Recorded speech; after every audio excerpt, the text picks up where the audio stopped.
And welcome everyone to another live episode of the Authority Brand Podcast. Sometimes I'm not as quick as changing the background as I would like to be, but oh well. We have another great episode for you today. But before we jump in, I want to give you that regular reminder that I always give you. Free goodies. Take out your smartphone right now and text the word Youthority, Y-O-U-Thority. It's like authority, just with you, to the number 55678. And when you do that, you'll receive an auto text in return with some free goodies. There's 3 free webinars. One of them is the 4 pillars of authority branding. The other one is how to level up your LinkedIn. And the other one is how to use podcasts to build your authority brand. You can also subscribe to the Authority Brand Podcast. If you're not already subscribed, I don't know what the hell you're thinking. And you can also book a free strategy call with me. And my guests today are probably like, why are you asking people to do this? Ask them to just speak it into their phone or say, hey, Siri, text Curt. Because today we're going to talk about voice marketing. And joining us today are Susan Westwater. She's the CEO, and Scot Westwater is the janitor. I'm kidding. He's the CEO of Pragmatic Digital, which is the voice marketing advisor for the world's most innovative brands. Combining deep business acumen with unmatched voice experience, Pragmatic Digital helps marketing, branding, and customer experience executives take advantage of the incredible opportunity voice represents. We're going to talk more about what that means. But Susan and Scot, welcome to the Authority Brand Podcast. Thanks for having us. Thanks. Yeah. So we're chatting offline about the pandemic and COVID. And, early on, there was all this in these tough times. I laugh about every commercial now is in these challenging times and in these tough times. I'm like, unprecedented. That's why I watch Netflix. I don't have to watch the downer commercials, right? But early on, there was a lot of, hey, what are 10 silver linings of COVID? And it doesn't downplay people who have been really impacted by it, but there's been a lot of forced disruption that has happened. You look at those companies and people share it with this bit of disdain. Look at all the CEOs who are now billionaires during the pandemic. And it's like, well, yeah, look at Amazon, right? You look at Tesla and you look at all these apps. We were talking offline about Instacart. I used Uber Eats for the first time in my life. There's forced disruption that will probably be a force for good in the future. And one of those is voice marketing. But before we kind of talk about that, some people watching might be like, okay, voice marketing. Is that like when I say, hey, Siri or hey, Alexa? What is the breadth of voice marketing? Because I know it's not just one thing. It's a web of many things. Yeah. So thanks for having us first and foremost. Yeah. When we talk about voice marketing, it's really any way you can interact with your customer. So whether it's B2B, B2C, allowing them to use their voice. And so it could be something as basic as asking a question and getting an answer about your product or service. It could be making a purchase. It could be podcasts and what we call flash briefings, which are little microcasts on the Amazon Alexa. There's really this huge ecosystem that exists and huge opportunity that exists for existing brands, whether they be personal brands or Coca-Cola and companies like that, to actually figure out where voice fits and how it can actually improve their customer experience. Great point. Now, for anyone watching live, if you're listening to this podcast later, sorry you missed out. Follow me on LinkedIn, Twitter, and you could join us live from now on. But if you're joining live, I urge you, come in. If you just want to say hi, if you just want to come in and say, hi, I'm Joe and I'm Jane. I'm from Chicago. I'm from Pittsburgh. I'm from Melbourne. Wherever in the world you are, come in, join, say hi. It's wonderful, especially in this time of physical or social distancing, to build a community. If you have any questions for myself, for Susan and Scot about voice marketing, by the way, save your tough questions and complaints for Susan and Scot. They would rather answer them than I would, but please jump in, even if it's just to say hello. So when we think of voice marketing, it also might conjure some concerns, right? Some of this stuff gets freaky. And my former agency was PR and ad agency, and we did a lot of behavioral targeted advertising, and we knew certain things that were happening. But I always remember I was in the gym and I was working out, and I was friends with the physical trainer, and he was training someone next to me, and they were having a discussion of the 40-yard dash. And I don't know why, but the trainers somehow, for anyone who doesn't follow probably football, this won't mean anything to you, but he claimed he ran a 3.8 40-yard dash in high school. And I stopped working out and I turned to him and I said, okay, I don't mean to interrupt, guys, but that's like me saying I'm going to bench press 1,500 pounds right now. Oh, no, no, no, no. All that aside, I went home, I logged into Twitter, and I saw a stream of ads, not just one, but a stream of ads from Adidas about improving my 40-yard dash time. I hadn't had a discussion about 40-yard dash. Right. So things like that happen. It happened last week. We were talking about our son, who's 6, uses a program, Reading Eggs. It helps him teach reading. He talked about it with our sister-in-law. All of a sudden, that night, she started seeing Facebook ads for it. So there's certain things that people get, oh my gosh, they're listening. Or Edward Snowden, they, put your phone in the freezer when you're talking, right? What should people be concerned about? And what should they not be concerned about?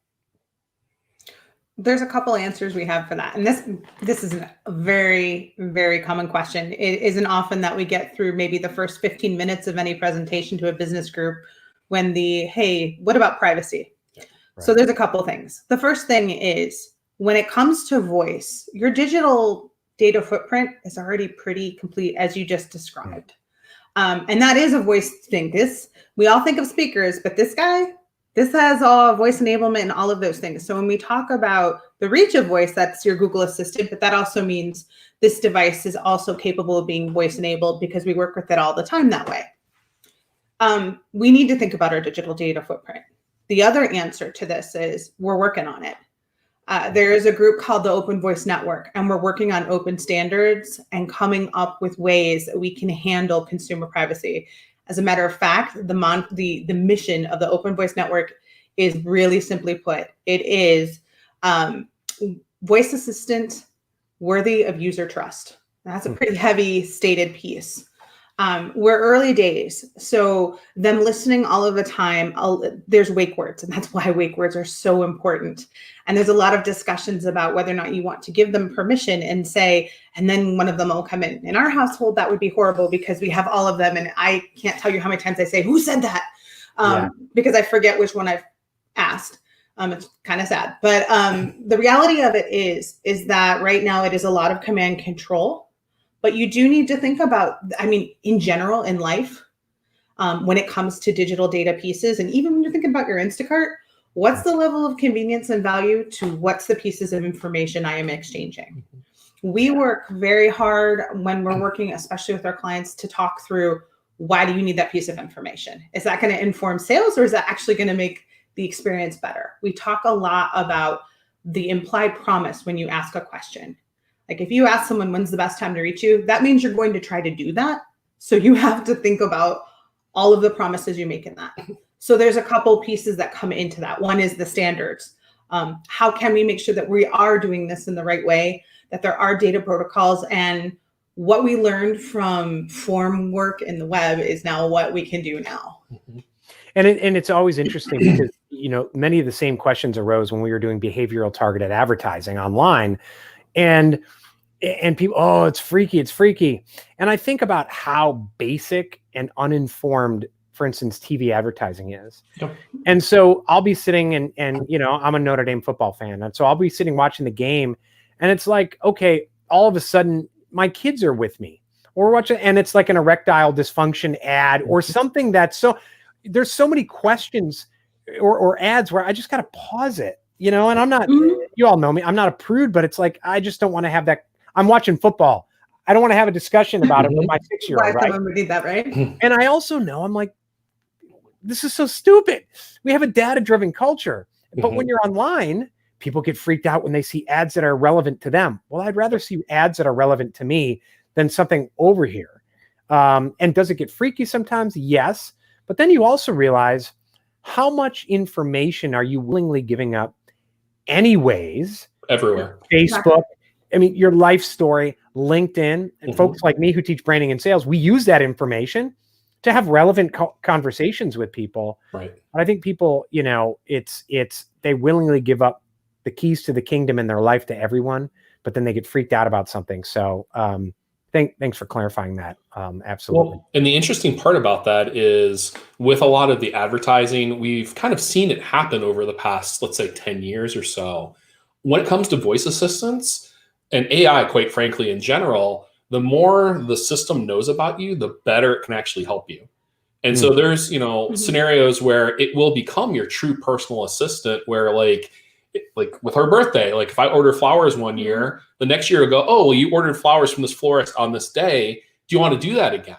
And so the only way that it can actually do that is if it's proactively learning your patterns. So there is a bit of a difference, but the ultimate goal is to be helpful, not creepy. And so it really comes down to that exchange of how much am I willing to give up for the value that I get out of it.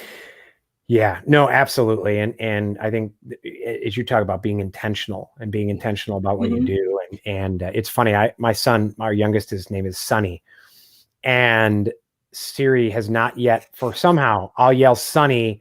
And I don't know what I say after that, but on 2 separate occasions, a very explicit rap song came up twice. And we're like, what? You're like, I don't even know what it was listening to, but maybe it's my accent, my Chicago accent sometimes. I don't know if that plays into it. So one thing you wrote about a while ago, and you wrote it in a recent article and blog post that you shared with me, is that notion of, and it doesn't just apply to voice. You talked about it applied to, web design in the old days, in the old days, right? Yeah. And other things where people want to build something. They want to build an app because they can build an app. They want to do this. I always remember it was a client. Oh, Google Plus is new. What's our Google Plus strategy? And it's like, no, Google Plus is a tool. What's the overall strategy? But it's that shiny object syndrome where people, the tail's wagging the dog. Yep. And so what's that fine line between like what I'm listening, someone's listening to this right now, watching, and they're like, wow, voice marketing. Oh my gosh, there's so many things, and there's Siri and here people doing this, and they're, the voice alerts and all this. And how do I make it work for my company? And then they may read an article about some company that's selling widgets, and they're selling consulting, but the widget company built something on Alexa. So they want to pour time and money into building this app. Right. What I love that you ask is like, why? Why do you want to do this? So where do you start with a company? What is your audience looking to do? What challenges do they have? Have you mapped out your customer journey? Do you understand what their frustrations are? And once you kind of have a lot of the basics, you can actually then say, all right, I think voice could actually apply here, and start very, very small, very, very focused, and see if you can actually help people achieve what they're looking for. And so it's being very intentional. And quite frankly, we've had discussions with brands where they come to us and we're like, all right, so who's your customer? Who's your target audience? What are your business objectives? And they can't really articulate it. And we're like, all right, time out. Let's actually take a step back. You're not ready for voice yet, and that's okay. We'll get you there. But ultimately, what we're trying to do is actually figure out strategically where voice can be applied smartly to give them a quick hit, a quick ROI, so that they actually can invest in it in the long haul. Yeah, it's really important to think through, how does this fit within what I'm already doing? Because voice is very much requires care and feeding. So if you're just going to throw it out there and not do anything with it, or be like, oh, and that didn't work, it's not going to pay out, and we don't want you to waste your money. I have a saying, no one ever blames their content. They blame the technology. So if you have an unclear value prop and you have a shitty experience, pardon my language, hopefully not too family show, you're going to have a... You know me. Yeah, I was going to say, I'm like, I feel like I can go. You're going to have a shitty voice app, no matter what you do. And we want to stop that, because we really believe in voice. There's so many, there's a lot of incredible reasons why voice isn't a passion of ours. But when it comes down to the realization that, hey, we're not running not-for-profits, it needs to work. And so in order to do that, it truly has to be user-centric. Otherwise, no one wants to listen to a monologue. Maybe they do, but the reality of it is that it doesn't work in there. It's not a 30-second ad. Although there are Spotify ads that do work really well that are 30 seconds. It's the intentional, again, of what is it I'm trying to solve for. It's amazing. It's almost as if you're saying that timeless business principles actually work, right? It applies whether it's voice or a social media network or whatever it is. It's like, hey, who's your ideal client? What's your impact story message? Right. Now let's look at how communicating it. Oh, no. I want this. I want pay-per-click. Well, why? It's garbage in, garbage out, right? Right. Yeah. Well, and we've actually had this conversation with brands who, again, thought they were ready for voice, and it actually forced them to take that step back and actually do some of the foundational work that they maybe should have done 5 years ago. But ultimately, it's better inform their social strategies. It's better inform their email, their web content, video content, because really, you're right. We're talking about the basics of marketing and of business. And if you don't know who your audience is and what their challenges are, what they're looking for, you're guessing. So it's actually kind of using the technology almost as an excuse to go back and do that foundational work if you haven't had it, and to give clients permission to actually take that step back and say, we'll get to the voice thing, but let's nail this stuff first so we can actually make sure that it pays out. Because at the end of the day, if you create something that people aren't asking for, your experience is just going to sit there. Like, with websites, they jam a bunch of content in there that the CEO wants, let's say, or whatever. But, you just have to do it because of politics. Here, it's literally not going to be used. So if you create a bunch of stuff that no one's using, you might as well just not spend the money. I mean, we'll gladly take the money, but you might as well not spend it because. Right. Yeah. I mean, the good news is, like, because we just talked about, if you have something in Google Assistant, think about all of the millions of devices you can get into. If you're talking about the speakers, you're talking about over 90 million households. And when we talked about the impact of the pandemic, a lot of brands have lost shelf space. Nobody wants to have fun in the store right now, right? It's not a browse or it's not even you, it's Instacart. So how do you create these relationships? Well, the good news is they're in these homes. The bad news is you have to be invited. But once you're invited, then you have to make it worth that first time of, was it worth me inviting you in, and then going from there. Well, in order to do that, it can't be that person who comes into your house and talks about themselves the whole time. I mean, when you think about it, so it's real. It's a little, again, back to basics, which is what makes it really, for us, fun, of making sure that the whole house is in order, and that voice then can shine, because again, it's kind of mercenary. They don't want it, they won't ask for it. Interesting. And I want to give a shout out for joining us live, Robert Turner Speller Jr. Hello, he's with the Turner Accounting Group. Thanks for joining us today. Any questions that you have regarding voice marketing? Roy Hinkamper, Asiva LLC, happy to be here. Thanks so much for joining. Please, if you're listening, if you're watching, if you're just joining in, don't be afraid. Don't be shy. Don't just be a lurker. Come in, share your name, your city, your state, your town, where in the world you're joining us from, and any questions that you might have. And it's, a lot of brands, and this is one reason that I shut down my agency. There was a number of reasons, but one reason was working with large trade associations and corporations. Many of them have so much money that they can just throw money at stuff without reason. Well, we got to try that, because I read an article that said somebody else had it, so we got to try it. And I took their money, but I didn't feel like I was making a difference. If you work with a company and a brand, maybe it's a small business, medium business, their dollars matter, and they want to know that direct line between the outcome and the ROI of doing it, where it's not just, if I build it, they will come. And if they don't come, it's Susan and Scott's fault. Well, not really, and we edit and launch podcasts for people. And it's like, why aren't I getting clients? Well, you didn't hire us to get clients. You hired us to produce your podcast. Now I can tell you that I don't know what your message is and I don't know who your clients are, but you didn't hire us for that, and so it does get, there's just, I think one of the biggest impediments to business owners today is the shiny object syndrome that has, those principles that were true 25 years ago when I started out are true today, and they're going to be true 25 years from now, whether or not we have Siri or Alexa or LinkedIn or Facebook or Twitter, or, Elon Musk has embedded it all in our brains, right? And you got to build that foundation. Yeah, and it's so true. I mean, again, I can't tell you how many times we talk to people and maybe they have it in their brain, or, well, someone in marketing knows that, or someone in sales knows that. And especially when you start talking about an organization of any size, you have these little silos of knowledge.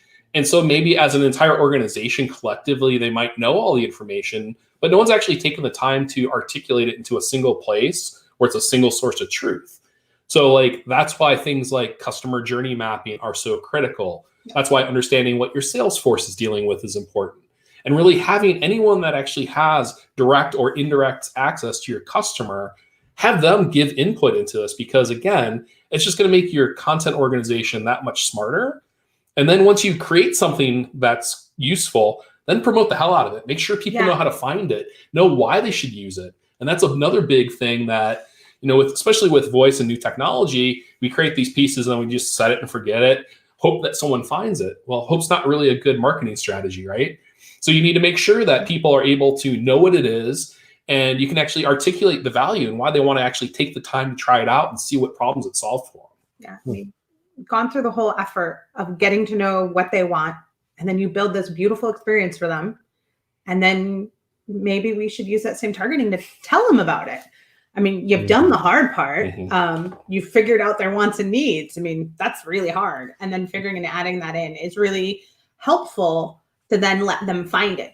And it doesn't mean, like, our favorite is our answer to a lot of campaigns when they're like, okay, so we have this new voice experience. How do we promote it? I'm like, well, first of all, you don't start with first you get $1 million. We know those days are over and gone. So it's, what do you have that you own? What properties do you own? What space?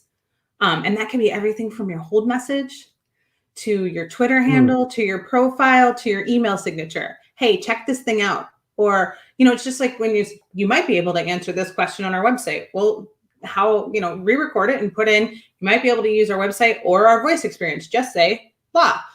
Really simple ways of weaving it into it. Doesn't have to take over everything.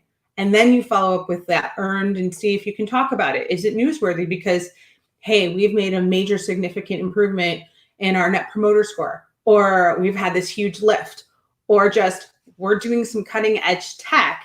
And oh, by the way, it works. And being able to kind of get the press side of it as well. But there's a lot of muscles you can flex without, earned, paid is wonderful sometimes. Like it depends on how it gets applied, but it's not just about throwing money at those problems, like you have said. And I think sometimes that frustrates us because we sometimes hear that of, well, if you can just get Amazon to feature it in their email once, well, how many times is that going to be your customer?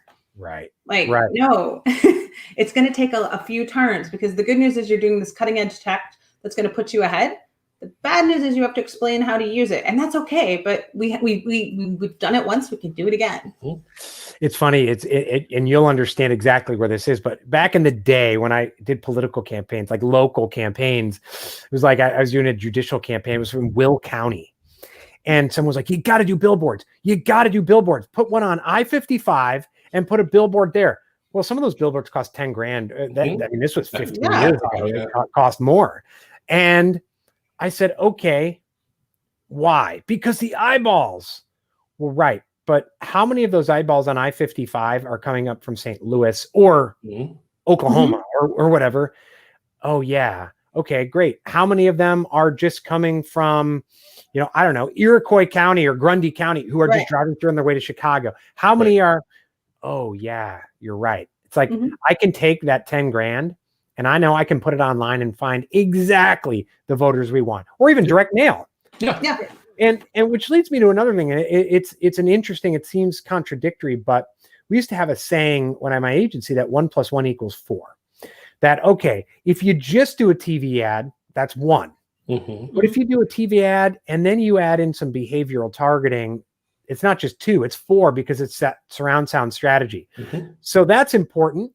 But you got to have the right pieces, the right 1 + 1, because there's also a lot of people who say, well, I read that I have to be on Instagram, and I read that I have to be on Facebook. It's like, I deleted Facebook. Oh, don't you need it for business? No, I haven't got a single client ever off Facebook. And so how, I guess, it's interesting because I talked, oh, well, you got to be on Instagram because it's got this many million people, and I know this many people or whatever. It's like, great. I tried it. Didn't work. How do you help people really beyond the customer journey? How do you help people determine if voice should be a piece of that? Hey, great. You've got 25,000 people on LinkedIn. You have your ideal client persona.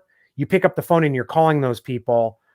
Maybe you got a podcast. Like, how does that fit in if there's not necessarily a structure there yet?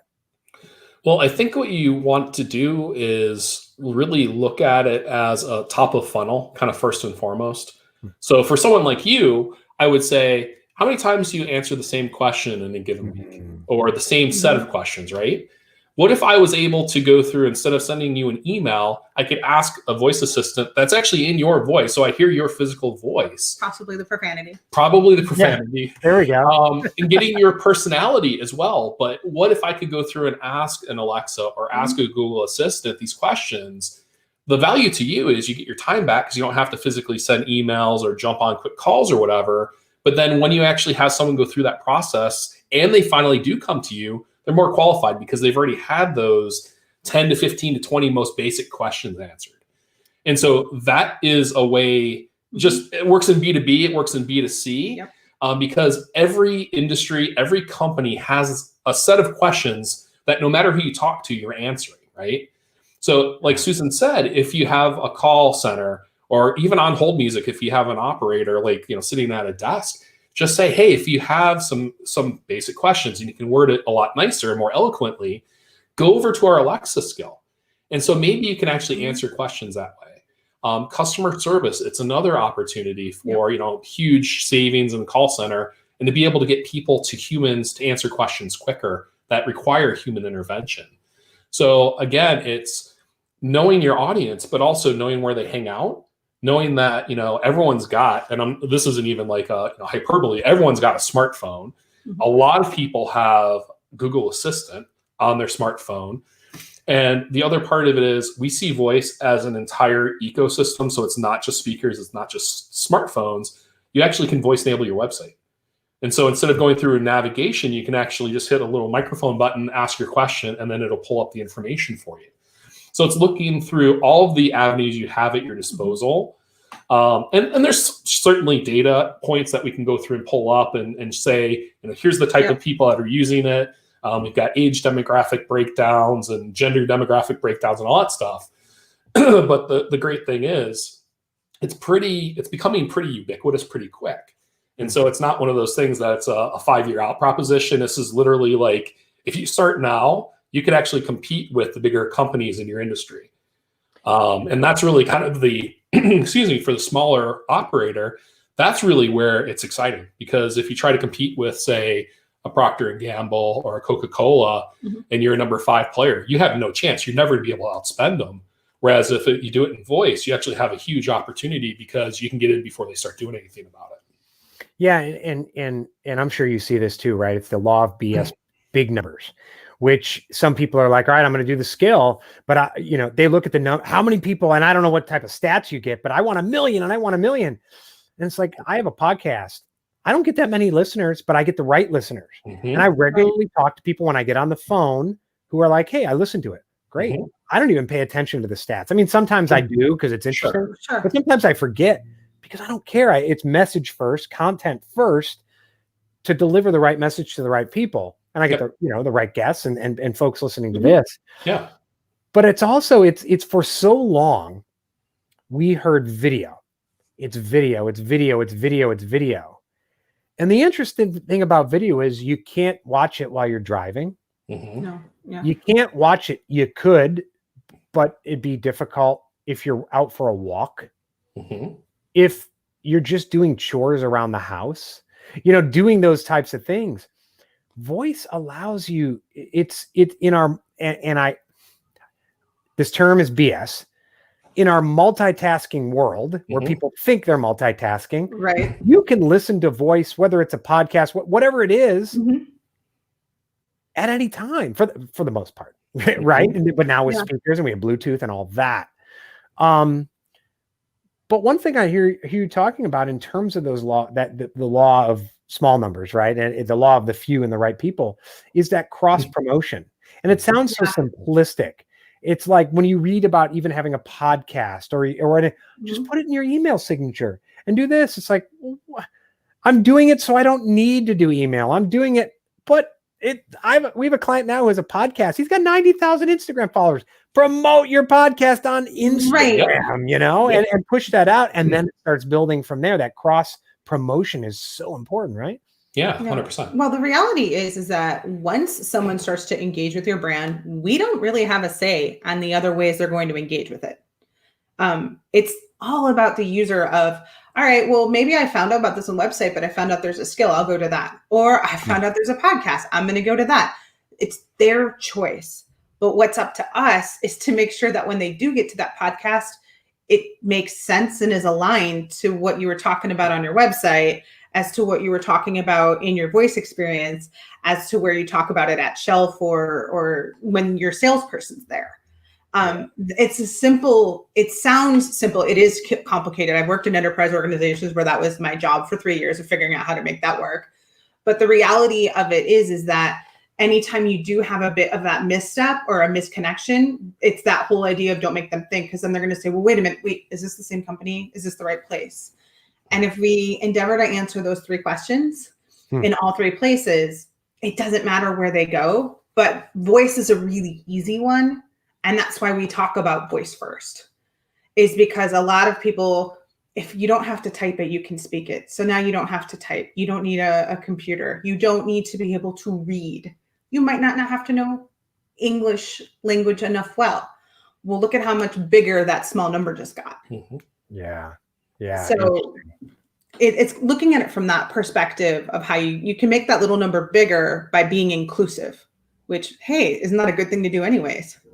Yeah, right. And you hear with video, these statistics of the number of people who watch video with the sound off and the number of people who are hearing impaired. And so it's like putting subtitles on your video makes good sense if you want more engagement. It's also kind of nice to do, but it's your audience drives it. But I would assume, I don't assume it's the same thing with voice as well, right? Yeah. Well, and you could easily take your video, strip the audio out, and actually put that into a voice-only context. And so whether it's, a podcast or a flash briefing, or if you're answering questions, you could literally create a voice skill out of the video content you've already got.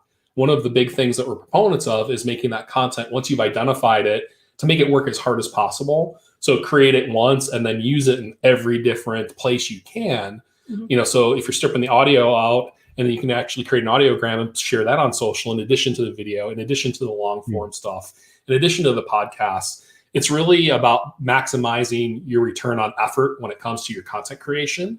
So if you are doing video, it's a perfect possibility that you could actually take that audio out of it and then actually apply it here as well. Yeah, absolutely. There's so many platforms right now. Yeah, I mean, there's Google, there's Amazon, there's Apple, there's ones I'm not even thinking of right now, and they're all competing for us and our attention. And how do you choose which one to go to? It's like with podcasting, it's easy. You go through Libsyn and it just broadcasts it everywhere. Yep. But for the most part, 95% today, although Spotify is making a big play, 95% is through Apple. So if I have to share a link, I'll probably share Apple. Right.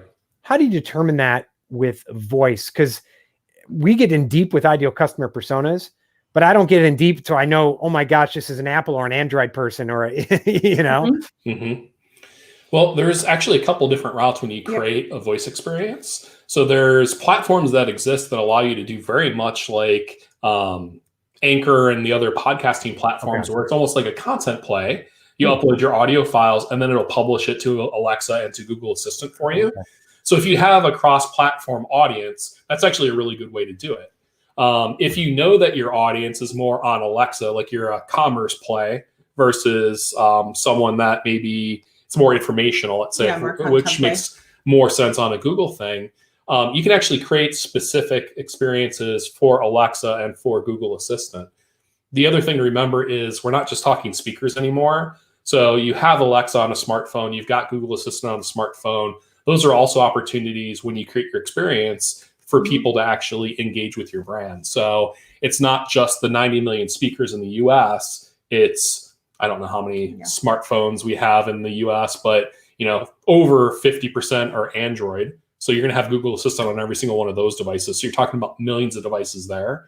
Apple, we're not quite sure what they're up to. They just released the new HomePod Mini.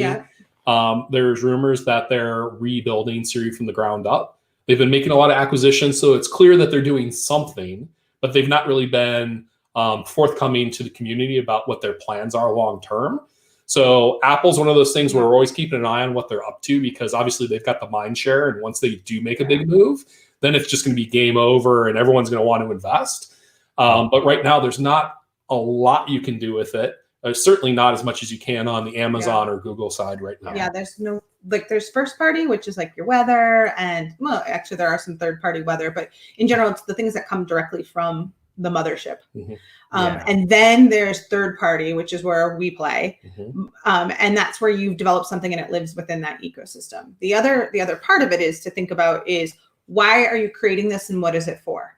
So if this is something that is going to be in, say, a specific walled garden, a great example is like a senior living environments, or a hotel, or although hotels do have some Alexa skills, does it make more sense to create your own closed system that works within your network, that's from that whole security and privacy perspective?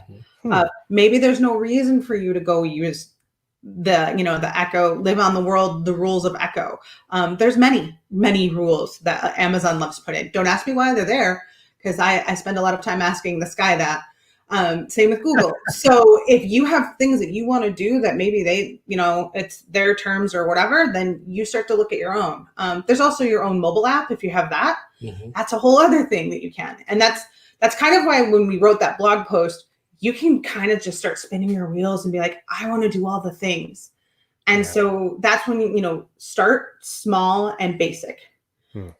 Make a single promise, deliver on that promise, build on that promise. I love to use the example of the Comcast remote. It had one job when they first started that voice remote. It was to change the channel. Now it does so much more. But its first job was to just do that. And they got that right. And then they added features or functionality. And that way, then if it wasn't perfect every time, because there's so many things that go into getting voice recognition to work properly, there was forgiveness, because it's like, yeah, it still changes my channel, or it's new technology. Now our tolerances for that are getting smaller and smaller. It's just like when you click your mouse and then you click it 17 more times, even though it's still going to space and coming back. I think someone keeps reminding me of that.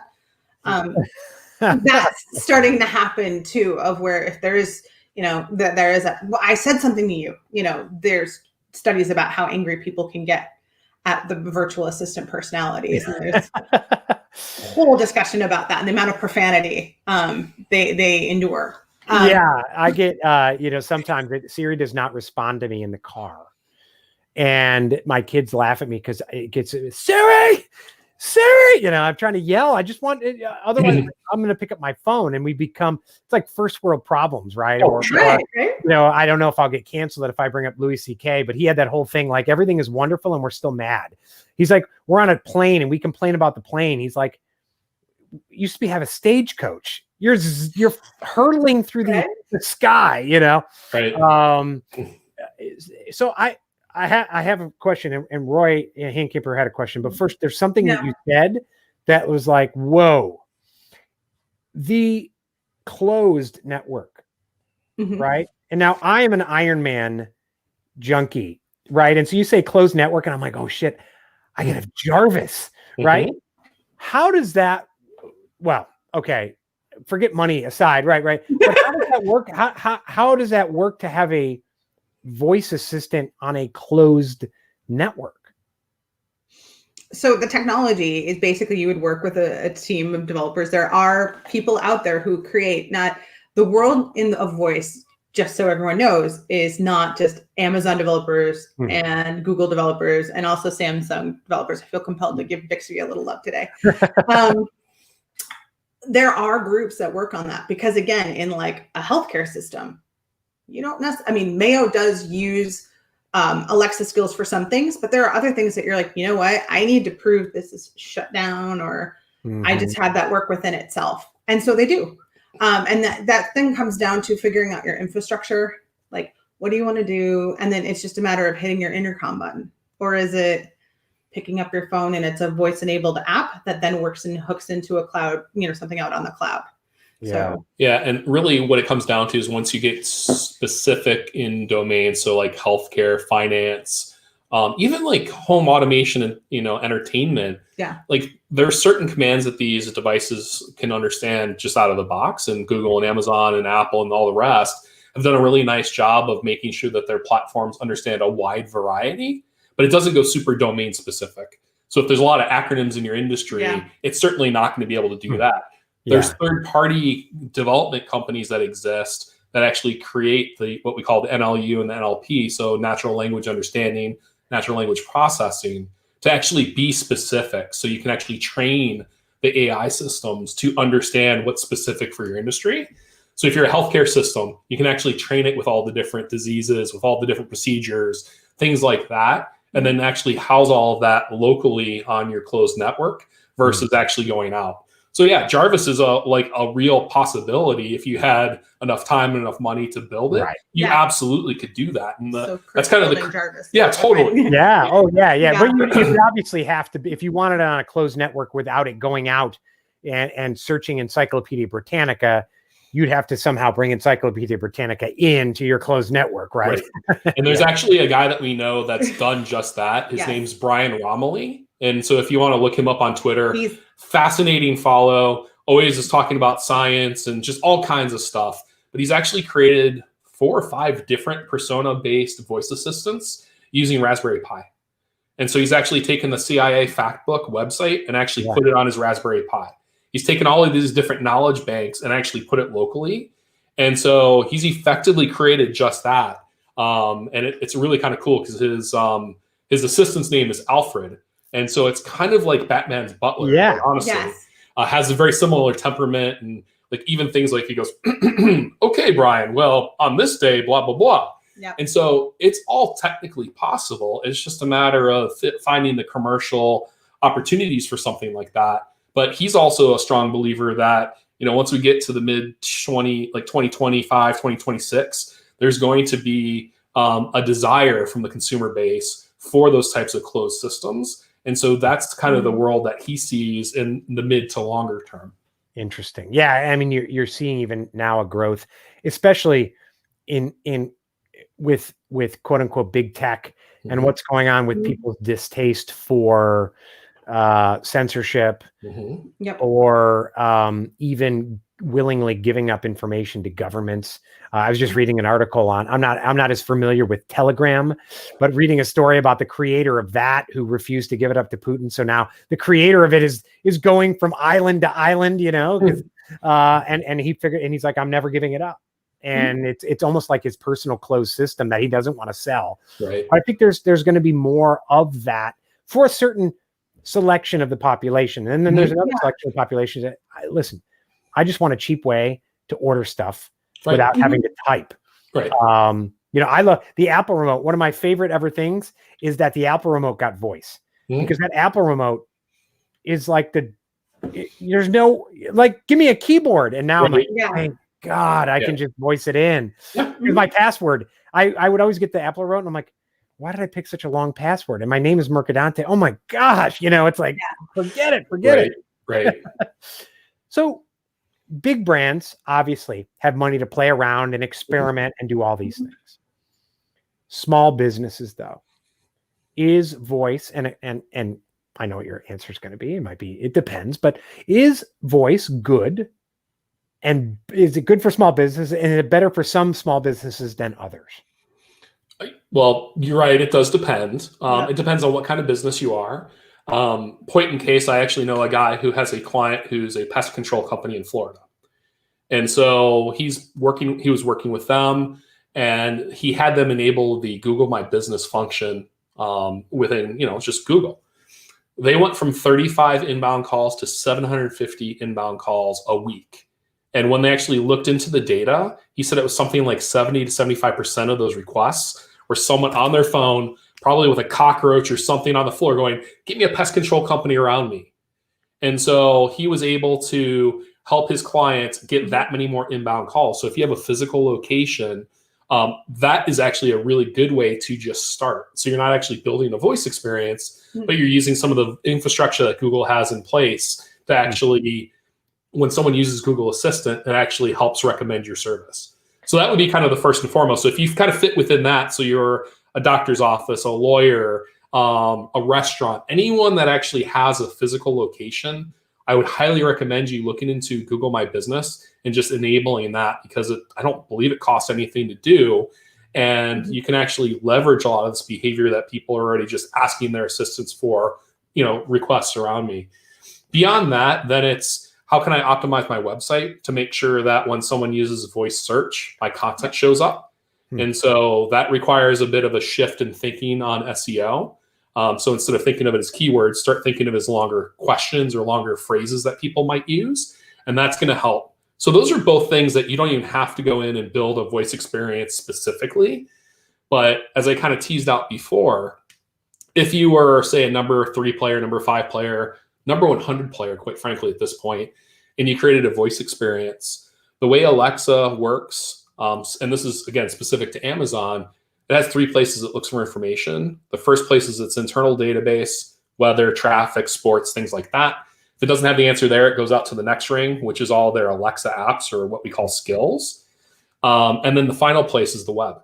So if you exist in that middle ring and you're answering those questions and you're driving traffic to it, people are coming and using it regularly, you're updating it, on a regular basis, just like what happened on the web, as people start asking those questions, Alexa is going to start to recommend your skill and your answer specifically.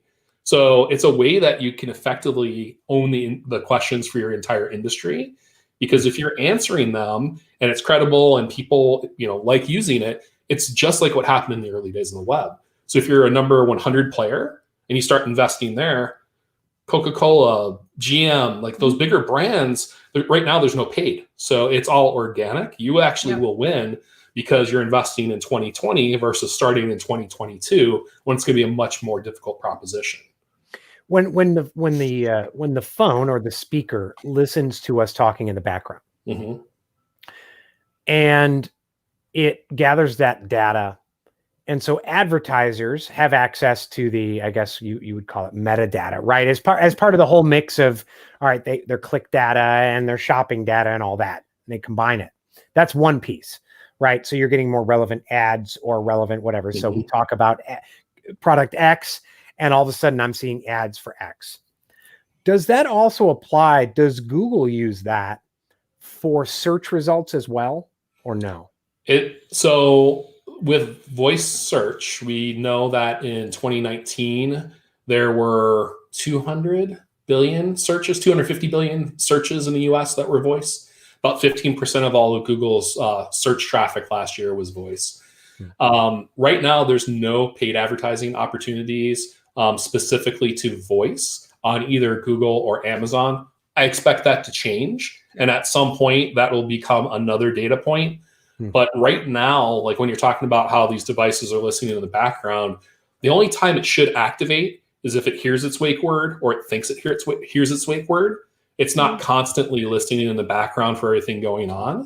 Yeah. And so that's kind of and they keep them separated. So like Google advertising, where you get all those ads, and Facebook advertising, they keep that separate divisions even. Then like say there's then the search division. And sometimes we wish they talked, because sometimes it'd be helpful. But other times this is why they're split. Got it. So that data gets used that way, one way, and then the data gets used another way from like how that works against algorithms and stuff like that. Because think about how powerful it is if someone can say, Google, I want cookies, or hey Alexa, I want cookies, and all of a sudden Chips Ahoy shows up and says it's $3.99 or whatever. Do you want to buy it? Like that placement would be a $1 billion placement, but right now there's no paid opportunities. So a lot of that is based on your personal shopping preferences that Amazon or Google has already on you.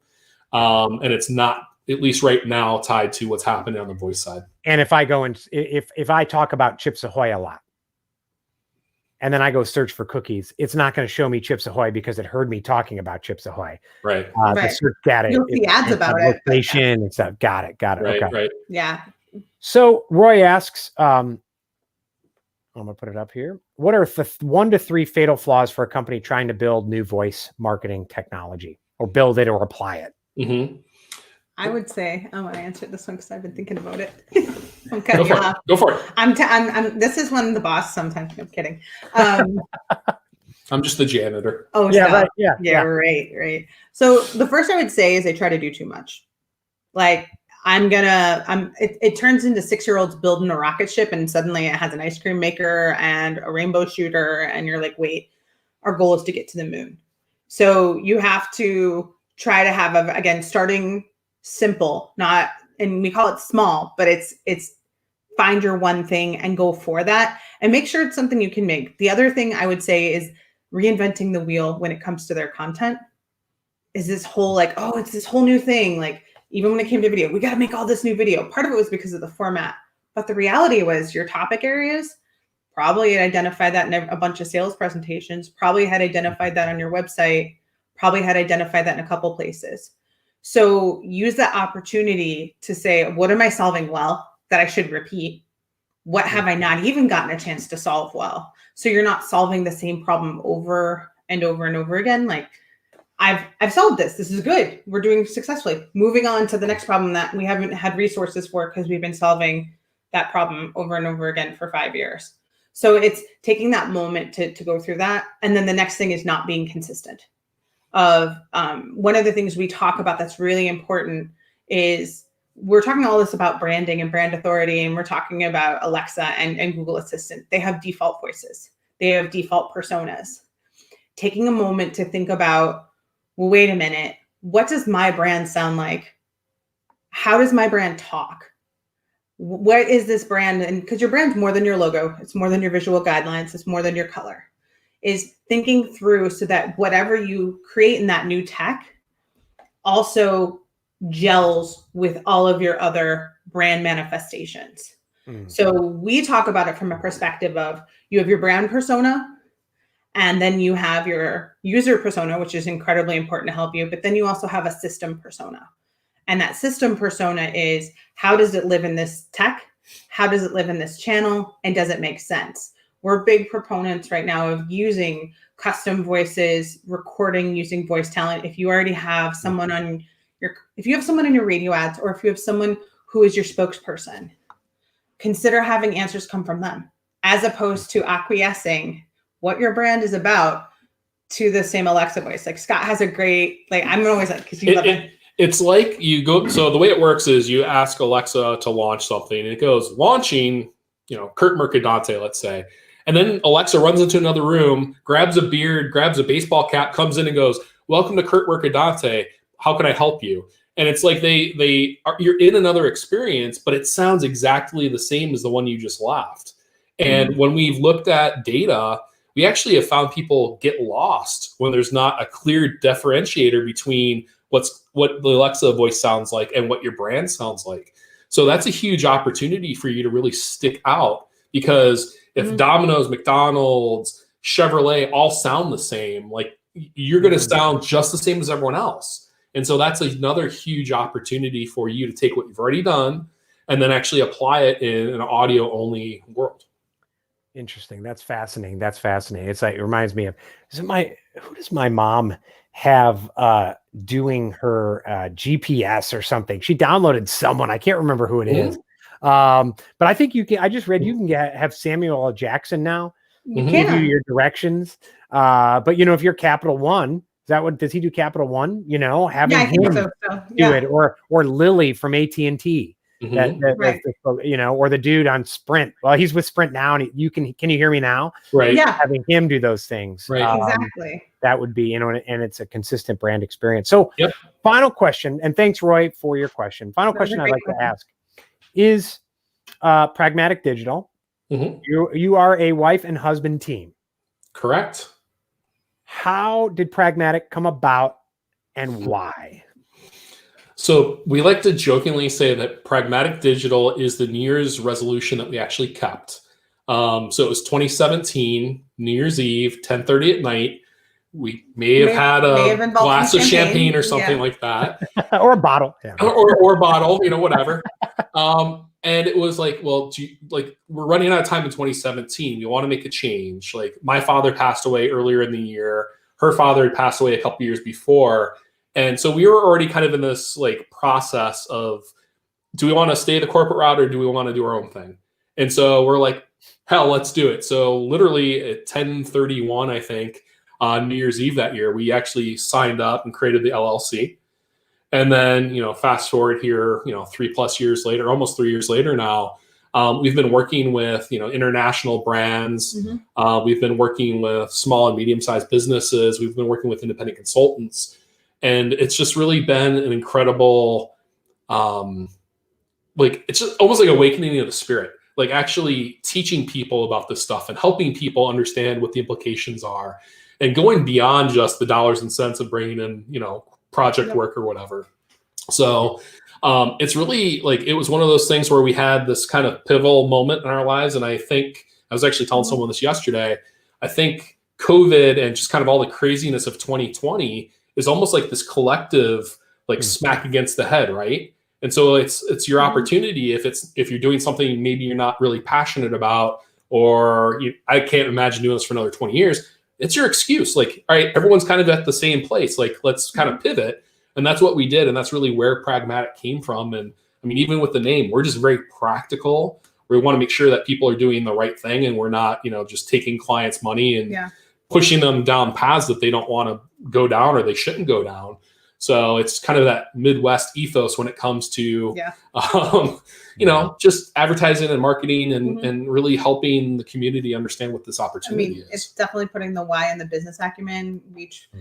I cringe with wouldn't it be cool if, well, that's not a strategy. That's not a rationale. And yeah, it would be cool, some of this stuff. Don't get me wrong. Sure. But we have to dive a little bit deeper than that, because it's not always our choices. And it's kind of going down that path of working with clients who are open to that conversation, as opposed to my wife's heard this on Oprah, and Oprah says this is what you're supposed to do. We've had that happen in our careers and not had the ability to be like, are you serious? You're shutting that, what? And then being able to kind of, being able to have that freedom to say that, or to make those decisions of when something's not right, it's not right, and being honest, as opposed to grinding our spirit into tiny little particles. Yeah. And I think, there's been a consistent theme here, and it's like, we'll take your money, but we don't want to, if, and throwing money at things and building that brand around, like, who's your ideal client? What do you want to do this with? Well, if I build it, they'll come. Or like you said, I saw it on Oprah, and so I gotta have this, or I have to do this. And that applies when you're building your brand. That applies not just to voice, but my publisher. When I started writing my book, one of the first questions he says, why do you want to write a book? And I give my answer, and I said, oh, thank goodness. They say so many people are like, because I told that's what I was supposed to do. Right. I talked to so many people, why are you starting a podcast? Because I want to. It's like, listen, if you really want to do it and have fun, that's great. But be intentional about that. Be intentional about, I go to 5 networking events a night and I'm working so hard, but I'm not getting clients. Well, really? And then you find out, they really go to the networking events because they like free booze and they like to be out of the house. Right. Okay, be intentional about that. Yeah. Don't say that's work, you know? Right. So it's the same no matter what the tool or the tactic is. So that's wonderful. So, well, let's say people are listening, people are watching, and they're like, okay, I got to talk to them about my voice experience. I guess first is who should call you and who shouldn't call you, right? And then we'll get to how do they get in touch with you. Well, if you're just checking a box, read our book. If that's where you want to be, it doesn't matter if you don't have experience. It's more of if you're open to the new idea and doing the right thing. But if you're checking a box, we have a book. It's voicestrategybook.com is where you can go buy our book, and you'll probably hear the same conversations from us, and that'll prep you for what we talk about. Otherwise, if you do want to look at doing things that work harder, not necessary, and smarter and useful and usable, if those are the words, versus sexy and cutting edge and fancy, that's probably, we may not be a fit, but we have fit calls anyways. That's why I say, like, you can call us, we'll have a fit, and then you'll be like, oh, I can't deal with them. So it's fine. Got it. And we'll put that link to the book. Sorry, I didn't mention it in the intro. Good. By the way, it is if you're watching on LinkedIn or YouTube, it is there. But we'll make sure to add that to the show notes and the link so people can check out that book. Yeah. Where else should they go to find you? They go to that website and get the book. Yeah. But what's your website? Where else? What are your social media handles, as it were? Do they call it handle anymore? The kids probably don't anymore. Yeah, but this older generation probably still does. So we actually have 2 bit.ly set up. So if you do bit.ly/Scot Westwater, and Scott has 1 T, or bit.ly/Susan Westwater, that actually has our website, our book, all of our social or email, like any way you would need to get a hold of us is all there. And it's just kind of a one-stop shop for any way you would need to get a hold of us. So that's probably the easiest. But we're very active on LinkedIn, Twitter, Facebook to some extent, and certainly email and everything else. And our website is pragmatic.digital, not .com. So got it. Awesome. Well, yeah, mine is merc.enterprises, and that confuses the heck out of everyone. Mercenterprises.com was taken. .enterprises, and there's actually some like government websites, when you fill it in, won't accept it as an email address. And it's like, but leave that to the government, right? So, right, exactly. But anyways, well, wonderful. That'll all be in the show notes. Susan and Scott, thank you so much for joining us today. Those who joined us live, thanks for joining, even the lurkers, even though you didn't jump in. I can see that there's people watching. And for all of you listening on the Authority Brand Podcast, thanks for joining. I'm Curt Mercadante.